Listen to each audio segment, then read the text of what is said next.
welcome back. We love you, we see you, and we need to discuss something important tonight. Married people get love, married people get tax benefits, but what about us single people?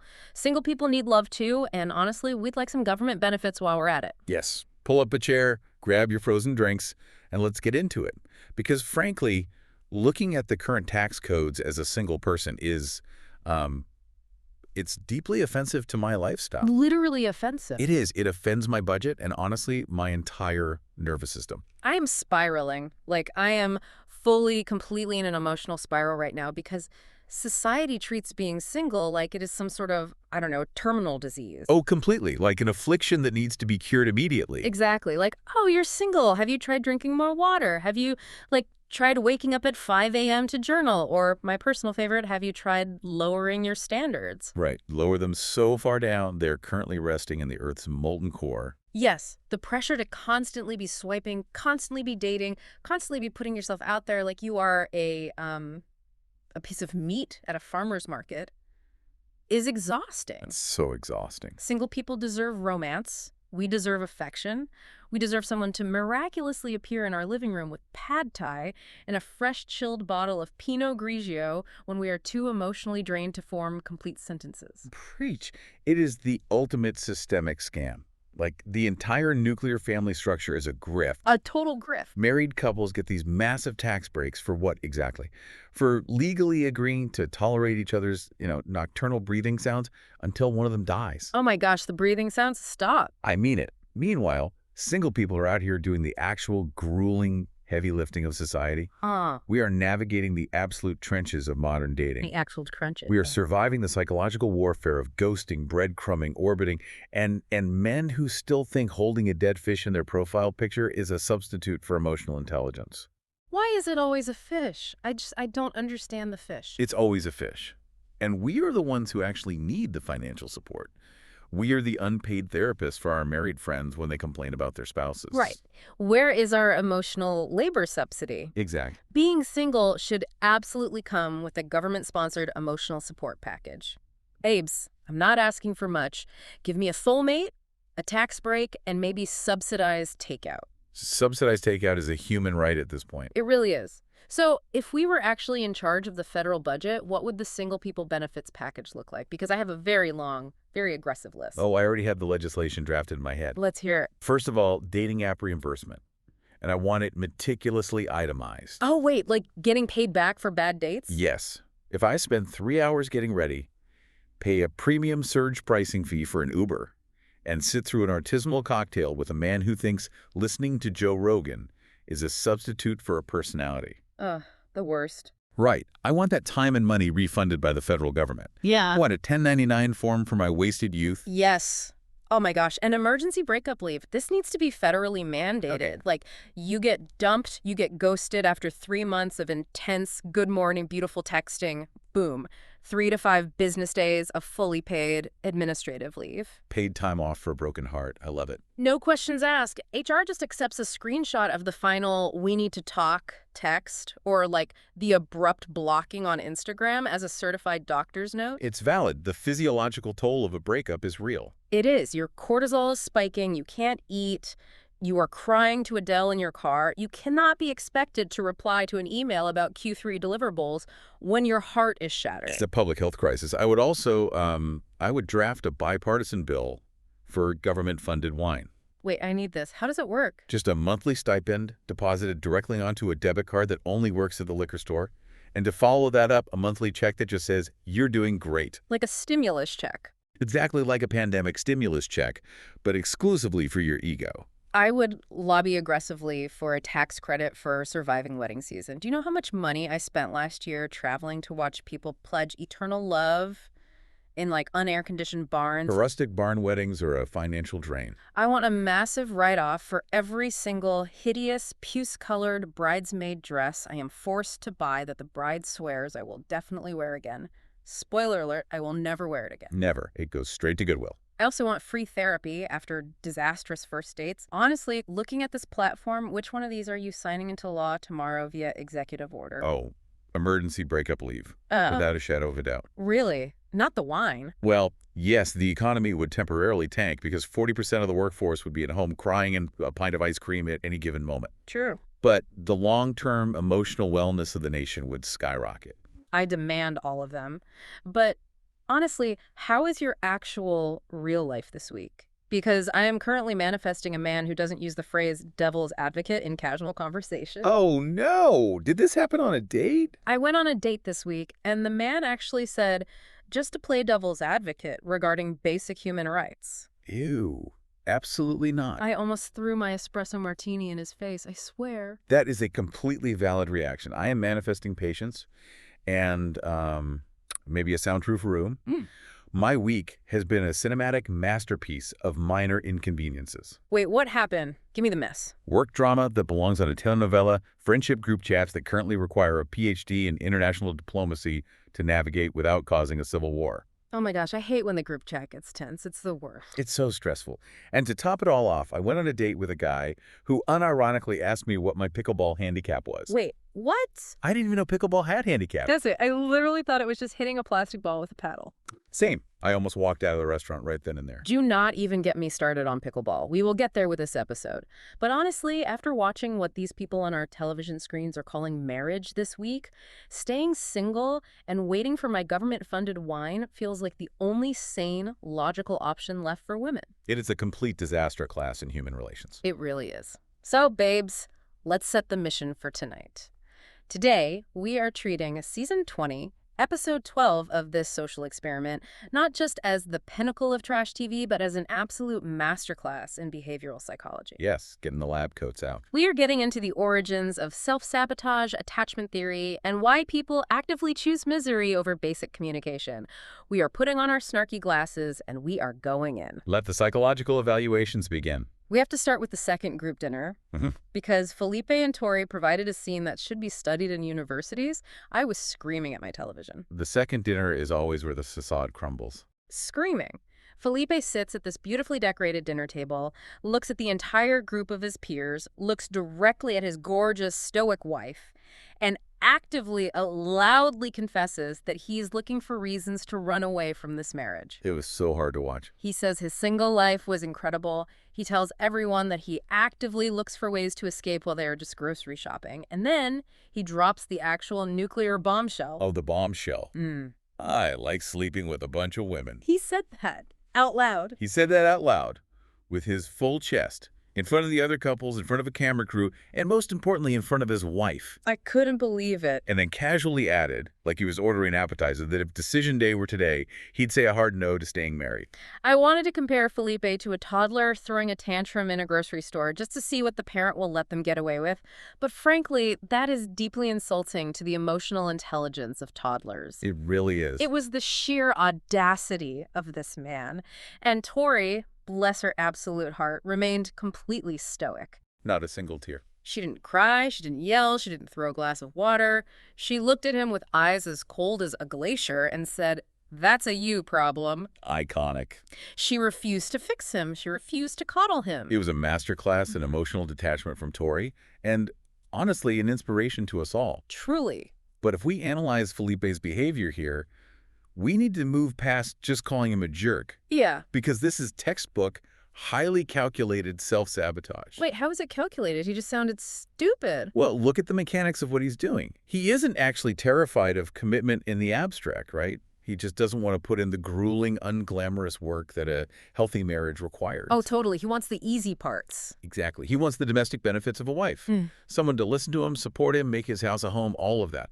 But without the reciprocal responsibilities of being a husband?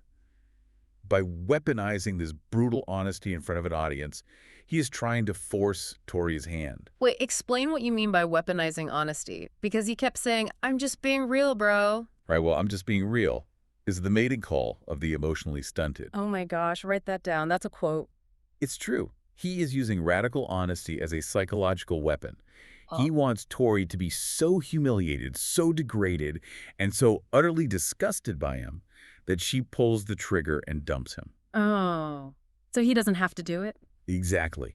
Well, That way, he gets exactly what he wants. He gets to go back to his so-called incredible single life, but he completely avoids the guilt of being the bad guy who gave up. He gets to walk away playing the victim, saying, hey, I tried, but she couldn't handle my truth. wow. It is an incredibly cowardly way to orchestrate an exit strategy. Okay, I hear your psychological breakdown, but I am going to push back on this hard. Okay, let's hear it. Is this really just self-sabotage built out of some deep-seated fear of intimacy, or is he genuinely just a deeply narcissistic, arrogant guy who bought into his own manufactured hype? It can be both.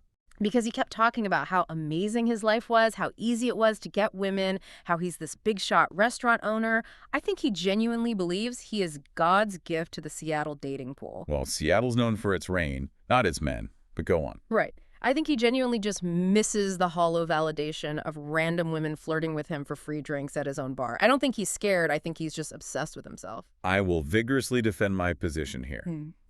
Because narcissism and deep-seated inadequacy are two sides of the exact same coin. Okay, fair. Yes, he has an artificially inflated ego.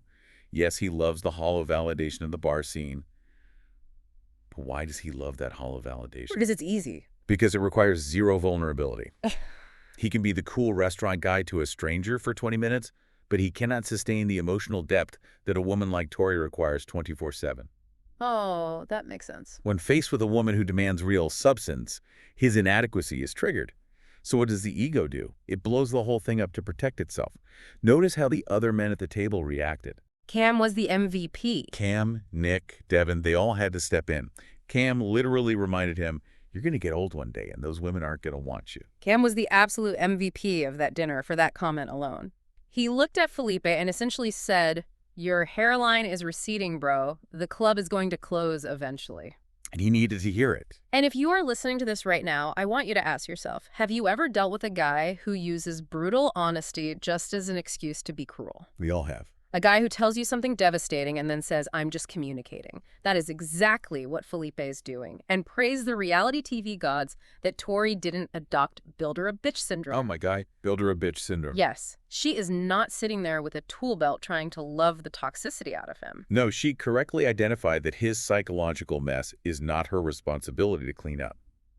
But if Felipe is sabotaging his marriage by demanding the streets, Adam is sabotaging his end by demanding a 25-hour-a-week sports regimen. Oh my God, the pickleball prison? It is literally a prison. I cannot take Adam seriously. I physically cannot. At this group dinner, Adam expresses this stubborn, completely unyielding, frankly deranged demand that Marissa must adapt entirely to his lifestyle. It's unhinged. He wants a partner who plays sports and pickleball with him for 20 to 25 hours a week. Babes, 25 hours a week is a part-time job. It's ridiculous. That is a W-2 requiring position. It is logistical delusion. Yeah. And when Cam logically asks the most basic adult question like, hey man, how do children fit into a 25-hour-a-week intramural sports schedule? Adam, deadpan, completely seriously, claims he will just train his future infants to be D1 pickleball athletes. I am spiraling over the sheer exhaustion of just existing in the same zip code as Adam. Just breathing his air sounds tiring. But we finally got the psychological context during their couples counseling session with Dr. Paz. The puzzle pieces finally snapped together for me. Oh yes, the childhood trauma reveal. We find out Adam's dad forced him into classical piano, forced him into Eagle Scouts, forced him into this mold of perfection. Adam was so embarrassed by his parents' demands that he hid it from his friends. Which is really sad, actually. And now he is living in this rebellious, arrested development, I do what I want at level 10 adult phase. This is where the psychology gets incredibly dark. Yes, it's the ultimate Peter Pan syndrome, but it's driven by a concept called repetition compulsion. Okay, wait, define repetition compulsion for me. So it's basically asking why human beings subconsciously recreate their own childhood trauma. Think about Adam's foundation. As a child, he was forced to perform, forced to play piano, forced to tie knots in Scouts just to earn his parents' conditional love. Right. He had to meet impossible standards of excellence just to be seen. Now, as an adult, what is he doing? He's making Marissa perform for him. Exactly. He is forcing Marissa to perform for him. He is demanding she meet the impossible physical standard of his imaginary lifestyle, or, the standard of his ex-girlfriend, who apparently used to run triathlons with him. Ugh. The triathlon X. He has recreated the exact toxic conditional dynamic he hated as a boy, but this time he gets to play the role of the demanding, unyielding parent. He is reparenting himself by becoming his own oppressor. Okay, that is a brilliant breakdown of his trauma. Seriously, spot on. But I have to interrupt you because my empathy has a hard limit and Adam has completely crossed it. Fair enough. Where's the line? At what point does childhood trauma stop being a valid excuse for being an entirely self-centered, neglectful husband? Because while Adam is sitting on a couch whining about how hard classical piano lessons were 20 years ago, Marissa is in the same room revealing her own history of severe anxiety and clinical depression. I know, that was heartbreaking to watch. And Adam's high-pressure militaristic demands are actively triggering her nervous system because her ex-boyfriend used to scold her like a child when she didn't do things perfectly. It's the worst possible match. And the absolute kicker of this whole nightmare, Adam hasn't even taken her on a proper date since their honeymoon. Not one date. He hasn't courted her. He hasn't romanced her. He just drags her to a sweaty municipal pickleball court and critiques her backhand. You are absolutely right to draw that line, because empathy explains the behavior. It does not excuse the abuse. Exactly. And that is the absolute tragedy of their dynamic. Yeah. Adam is so entirely consumed by his own rigid need for control, like his need for an adrenaline shield to block out his feelings, that he is completely, willfully blind to his wife's emotional deterioration happening right in front of his face. She looks so defeated on that couch. She did. He tells the therapist he's willing to compromise, but his crossed arms, his clenched jaw, and his body language scream that he views any compromise as a personal defeat. Well, speaking of partners acting like emotional children, let's transition. Because control doesn't always look like forcing your wife to run wind sprints. Sometimes it looks like coddling. Exactly. Sometimes control looks like intense, suffocating coddling. Which brings us to the absolute performative theater that is Mecca and his fierce protector, Belle. Oh my goodness. It is a dynamic that is becoming increasingly uncomfortable, honestly bordering on claustrophobic. To watch. Mecca is at the dinner table, visibly sulking, like he is practically pouting into his mashed potatoes because he was called performative by Michelle at the last group session. He was pouting. Like a teenager. He cannot let it go. And what does Belle do? She jumps in, absolutely furiously defending him to the entire table. She fought everyone's battles for him. She claims he's not performative, he's just, quote, exaggerated and animated. And she swears to the group that she gets the exact same genuine, loud Mecca behind closed doors. Which I honestly don't believe, but sure. We are watching Belle rapidly slip into a maternal, fiercely protective role. And if we look at the psychological mechanisms at play, we have to look at Mecca's background. The daddy issues. Right. He has openly admitted on camera to having major daddy issues, feeling abandoned and lacking a nurturing, unconditionally supportive figure in his formative years. Right. He has a gaping emotional void. And Belle is just filling it. Belle is stepping right into that void. But there is a massive life-ruining danger here for Belle. We are witnessing enmeshment. Say more about that. She is at severe risk of completely losing her own identity, her own voice, and her own boundaries just to coddle his incredibly fragile ego. She's basically doing PR for her husband against a group of strangers. Yes. If you are listening to this and you find yourself constantly doing PR for your partner to your friends, like saying, he didn't mean it like that, or he's just stressed, you are in a Belle and Mecca dynamic and you need to wake up. It's a huge red flag. I am so exhausted by Mecca. He is emotionally exhausting. He absolutely despises being judged. He threw a complete fit over Michelle calling him performative. And by the way, Michelle actually apologized to him at this dinner. Which she shouldn't have done, but yes, she did. Right. And he accepted it with this smug, infuriating little look of validation. But then, not even 10 minutes later, what does he do? He goes after Courtney. He turns around and harshly, publicly judges Courtney's lack of connection with Nick. The hypocrisy is stunning. He demands grace for himself, but offers zero grace to anyone else. Mecca deflects criticism by pointing fingers at others. It's a classic projection defense mechanism. Like if everyone is looking at Courtney's mess, no one is looking at his. Exactly. But to be completely fair to Mecca, as annoying as his deflections are, it is absolutely nothing compared to Courtney deflecting literally any and all accountability onto Nick. From hyper-defense to hyper-deflection, Courtney and Nick, where do we even begin with this absolute train wreck? It's bad. Courtney is treating physical affection, literally just hugging or kissing her legally wedded husband, like a tedious chore she has to check off a daily to-do list just to make him feel secure. It's painful to watch. When Mecca calls her out at the table for her visible, palpable lack of connection with Nick, Courtney immediately goes on the offensive. Zero self-reflection. None. Instead of a single ounce of self-reflection, she turns her guns on Nick. She claims he isn't trying, he isn't changing, he isn't going deep enough. Meanwhile, Nick is literally doing everything. He is.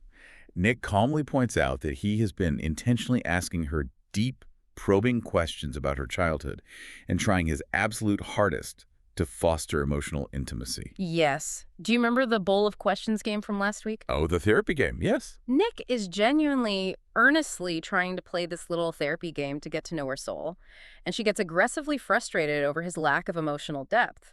She had this explosive, totally unwarranted showdown around her birthday where she basically told him he was ruining her life by breathing. He can't do anything right in her eyes. Nick is just walking on eggshells 24/7. I have to use an analogy here because Courtney is exactly like a terrible, toxic corporate boss. Oh, have a good analogy. Lay it on me. You know the exact type, the boss who demands you be a proactive self-starter, but when you actually take initiative and bring them a project, they complain you didn't do it exactly the way it looked in their heads, so they write you up anyway. You literally cannot win.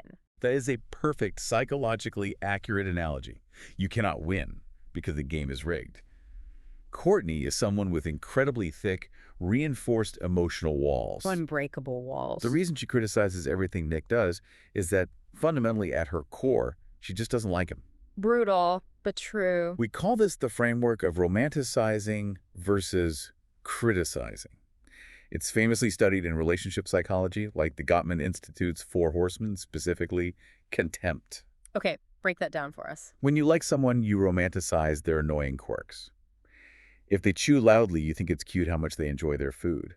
But when you resent someone, you criticize their mere existence. You hate the way they breathe. Yes, the breathing thing again. Courtney doesn't want to be the villain who quits the show, so Not she is going to make Nick as miserable as humanly possible, criticizing his every move until he leaves her. She is treating physical affection like paying an emotional toll booth. She thinks if she throws a quarter in the bucket by giving him a stiff hug in the morning, the gate will lift and she won't have to deal with him for the rest of the day. That is exactly what she's doing. But Nick isn't a toll booth. He's a human being looking for a co-pilot. And she has locked the passenger door. She threw away the key. Well, Courtney isn't the only one with ironclad emotional walls. Let's cross the dinner table to Caitlyn and Devon, where we are dealing with walls that apparently only come down when the little red camera light is flashing. Oh, this confrontation was incredibly brutal to watch because it felt so raw. It was so awkward. Devon publicly states at the table, in front of everyone, that they aren't even friends. He feels entirely foundationally rejected. And he brought receipts. He did.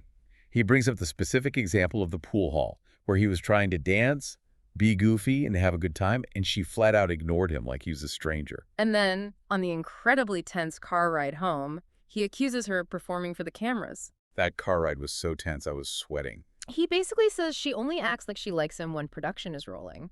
Caitlyn is entirely blindsided by this accusation.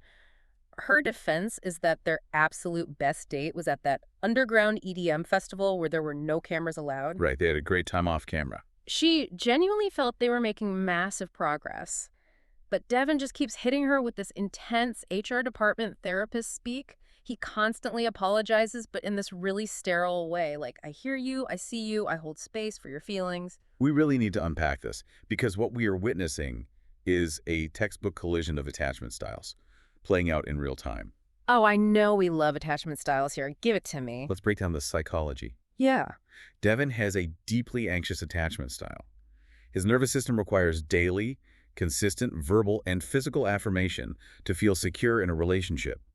If he doesn't get it, his brain literally perceives abandonment. Okay, and Caitlyn? Caitlyn, on the other hand, has an avoidant attachment style.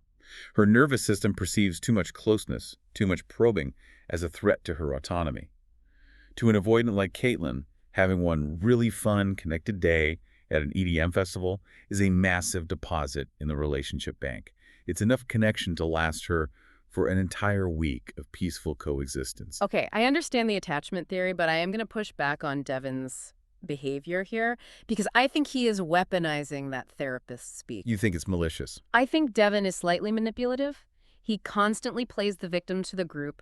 He brings up these deeply personal failures in their marriage at a dinner party, specifically to get the table on his side, to make Caitlyn look like the cold ice queen. He definitely knew what he was doing bringing it up at dinner. Exactly. If you are listening to this and you find yourself constantly apologizing to your partner using HR language like Devon does, I hear your truth, I see your lived experience, ask yourself, are you actually empathizing with them, or are you just trying to manage their reaction so you look like the sane one? That's a huge point. Right. But I will defend Devon slightly here, because I don't think it's calculated manipulation like Felipe. Devon's constant therapist speak is his defensive shield. Right. He uses it to sound emotionally mature while simultaneously criticizing her, yes, but he's doing it because he feels completely out of control. They both might actually be telling the truth from their own psychological realities. Wait, how can they both be telling the truth? Because Devon is starving for affection. Caitlyn is overwhelmed by his constant neediness. They were speaking two entirely different emotional languages, and neither of them bothered to download the translator app. That's fair. But I also completely spiral when I see Caitlyn rolling her eyes at him and treating him like an annoying roommate she met on Craigslist. She really does treat him like a bad Craigslist roommate. She literally wakes up early just to leave the house and go to a coffee shop before he even gets out of bed. Like she cannot stand to be in the same room as him. Which is the classic avoidant flight response. She's fleeing the scene. But from mismatched emotional realities, we must transition to mismatched financial realities. Oh, no. Here we go. And this brings us to the absolute delusion of wifely duties with Sean and Nikki. Oh, the status threat. This might be the most jarring, infuriating dynamic on the show right now.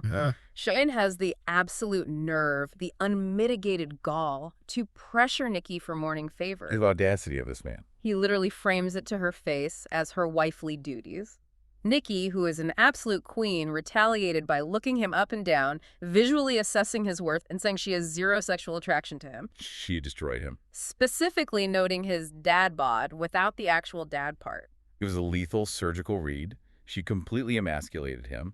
And frankly, he asked for it by demanding favors like it's 1950. But it gets so much better. They do the apartment visits. Nikki literally takes a nap in the passenger seat of the car on the 2-hour drive to his place, just to actively avoid speaking to him. I would have done the exact same thing. And when they finally arrive, Sean's apartment is a bare-bones, depressing bachelor pad.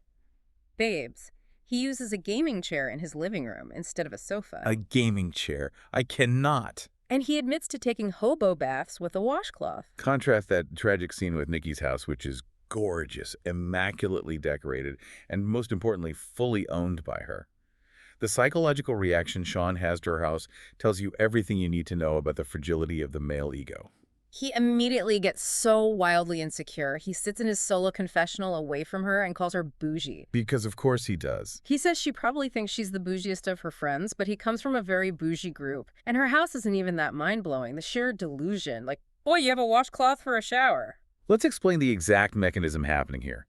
This is a phenomenon known in sociology and in psychology as status threat. Status threat. I love that. We live in a patriarchal society that traditionally conditions men to believe their worth in a relationship is tied to their ability to provide and dominate financially. When an insecure man like Sean is confronted with a modern, highly successful woman whose financial status vastly outstrips his own, he experiences a severe neurological stress response.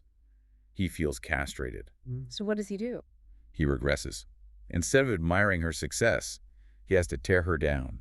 He calls her bougie to make her success seem like a character flaw rather than an achievement. That makes so much sense. And the demand for wifely duties, that is pure, desperate dominance. He cannot dominate her financially or intellectually, so he tries to assert archaic, patriarchal dominance in the bedroom. It's a classic inferiority complex masked as arrogant coercion. Yes. I lose my mind over the absolute audacity of a man with no headboard, a gaming chair, and a washcloth demanding morning favors from an accomplished property-owning woman. Make it make sense. It doesn't make sense logically. It only makes sense psychologically if you view him as a wounded animal lashing out. Honestly, we need a palate cleanser before I completely lose my faith in the concept of romance forever. Enter Cameron and Michelle. The only fully formed adults in the room. They are thriving, and it is beautiful to watch. Cam takes Michelle to his childhood home in Portland. He shows her his old basketball trophies. It was actually really sweet. They sit on his childhood bed where he had his very first kiss at 16 years old, and they share this beautiful, poignant, Full circle moment, kissing on that same bed. I know, I teared up a little. And the biggest green flag. Cam actually tells the group he is completely willing to adjust his rigid basketball coaching dreams to incorporate Michelle's career into his life. That is what secure attachment actually looks like in practice. Mm-hmm. It shows emotional maturity, psychological flexibility, and genuine care. It's so refreshing. He isn't holding on to a rigid, traumatized past like Adam, and he isn't frantically running from a committed future like Felipe. Exactly. Now that we've exhaustively recapped the sheer psychological chaos of this episode, it's time to pull out our red pens. We are moving into segment 1, the marriage report card. Oh, I've been waiting for this. Let's grade these messes. I want grades A through F, and I want the ruthless justification for each. Let's start with communication. Okay, an absolute F for Courtney and Nick. They are communicating. They're actively dodging each other's emotional bullets in a trench. Fair. What about Caitlyn and Devon? And a hard F for Caitlyn and Devon. As we discussed, they are having two entirely separate conversations in two entirely different languages and just waiting for their turn to speak. Agreed. What about chemistry? Does anyone besides Cam and Michelle deserve higher than a D? Like, genuinely. Like maybe Sean and Nikki get a D- because at least they can argue with some fiery passion. Yeah. But the dad bod comment effectively killed any lingering romantic chemistry. It really did. It's hard to build sexual tension when one person is openly declared, "You look like a melted candle." Everyone else is a solid, undeniable F. A melted candle. Stop it. Let's talk about effort. I am giving Adam a Z- for effort. Planning exactly 0 dates, refusing to take your wife to dinner, and demanding she join your 25-hour-a-week municipal pickleball league is not effort. It's forced labor. It's a hostage situation. He is putting effort into his backhand, not his marriage. What about emotional maturity? I'm handing an A+ directly to Tori. Her icy, absolute detachment from Felipe's toxic nonsense, recognizing instantly that his sabotage is his problem and not hers, is the highest level of emotional maturity we've seen on reality television in a decade. Yes. She kept her crown firmly on her head. And finally, long-term potential. A+ for Cam and Michelle, obviously, and a radioactive toxic waste biohazard Z- for Felipe and Tori. Oh, quite completely. There is no couples counseling that brings you back from your husband declaring, "I like sleeping with a bunch of women," over a plate of roasted asparagus. You literally can't come back from that. Which brings us perfectly into segment 2, love or logistics. With report cards that look like a localized disaster, you have to ask yourself, why are some of these people even sitting at the dinner table? Contractual obligations. Seriously, what is the actual underlying motivation here in the modern dating economy? Let's categorize the madness. Genuine love. That is exclusively Cam and Michelle. They were the only ones building a foundation out of bricks instead of red flags. What about convenience or the profound fear of being alone? That is Felipe all day. Think about his confession. He flat out admitted to the guys that his single life was great, but he was lonely. He just wanted a roommate. He wanted a warm body and a socially acceptable title, not a reciprocal partnership. He thought marriage was a magical pill to cure his internal loneliness without realizing that a marriage requires actual output. And then we have complete delusion. This is Adam genuinely waiting for a compliant pickleball robot who doesn't exist in the natural world. A pickleball robot, yes. And Sean genuinely believing he is on Nikki's socioeconomic and intellectual level while sitting in a squeaky gaming chair using a washcloth as a dining table centerpiece. It's wild delusion. But I have to ask you about Caitlyn. Do you think Caitlyn is just staying for the TV logistics and the convenience of writing out the show's contracts rather than genuinely wanting to fix things with Devon? Because every time I look at her, she seems entirely checked out, like her soul has already left her body. Absolutely. Caitlyn is fully in logistics mode. She is calculating the risk. She doesn't want the intense internet backlash of quitting the show early and being labeled a quitter. So she is doing the absolute bare minimum to coast to decision day. She just wants to survive till the end. She wants to look like she tried just enough to satisfy the audience, but her body language is practically already in a premium Uber on the way to the airport. Moving on to segment 3. Red flag or misunderstanding. We talk a lot about red flags on this show, but sometimes is it just completely botched communication? Sometimes. Fair? Rarely, but sometimes. Let's play our favorite game and deeply break down the 3 biggest conflicts of the week. Conflict 1. Felipe's "I miss sleeping around" monologue at the dinner table. Unanimous, blazing, neon-flashing red flag. As we established, it is deeply toxic self-sabotage. No misunderstanding there. None. He is emotionally manipulative, trying to force her to end the relationship so he keeps his hands legally clean. There is absolutely no misunderstanding there. He told her exactly who he is, and we should believe him. Conflict 2. Adam demanding 25 hours of intense intramural sports a week. Also a massive, unforgivable red flag. It goes way beyond a quirky hobby. It borders on a controlling, suffocating trauma response. It's controlling for sure. He isn't asking for a partner to play a casual game of tennis with. He is demanding total, unyielding assimilation into his lifestyle to soothe his own internal, unresolved childhood anxieties. That is dangerous. Okay, conflict 3, and this is where it gets tricky. Caitlyn and Devon's massive camera dispute over the pool hall versus the EDM festival. This is where we might passionately disagree. I'm going to argue that this is actually a profound misunderstanding based entirely on attachment styles and environmental pressure. Oh, really? Tell me why. Devon needs massive verbal affirmation. Caitlyn needs peaceful, unbothered coexistence. When the production cameras are on, the artificial pressure makes them both act out of character. Devon amps up the therapist speak because he knows he's being filmed, and Caitlyn shuts down even harder because she hates being perceived. It leads to this massive discrepancy, but I don't think it's malicious. I see your psychological framework, but I am still calling it a definitive red flag. Really? A red flag. If you cannot even agree on a basic shared reality, if one person says we're having a really great connected week and the other person says I feel completely rejected, isolated, and we aren't even friends, that is a foundational structural fracture in the relationship. I guess that makes sense. It goes way beyond a simple misunderstanding. It demonstrates a total, alarming lack of empathy for the other person's lived emotional experience. If you don't live in the same reality, you cannot live in the same marriage. Fair point. You cannot build a house on two different tectonic plates. Which brings us to the ultimate question. Segment 4. Decision Day Delusions. We're only a few agonizing weeks away from Decision Day, babes. I can't wait. It's time to put our predictions permanently on the record. Who stays together? Cam and Michelle. They're the only absolute lock. They're already picking out drapes for their house. Who breaks up in a fiery blaze of glory? Felipe and Tori. Tori is entirely, irreversibly done. She is emotionally checked out. She has packed her mental bags, and she is drafting the divorce papers in her head while he speaks. Oh, she's so done. Also, Devon and Caitlyn. The light of hope has completely left Devon's eyes, and Caitlyn is just waiting for the production clock to run out so she can go back to ignoring her text messages in peace. Who surprises everyone? Sean and Nikki.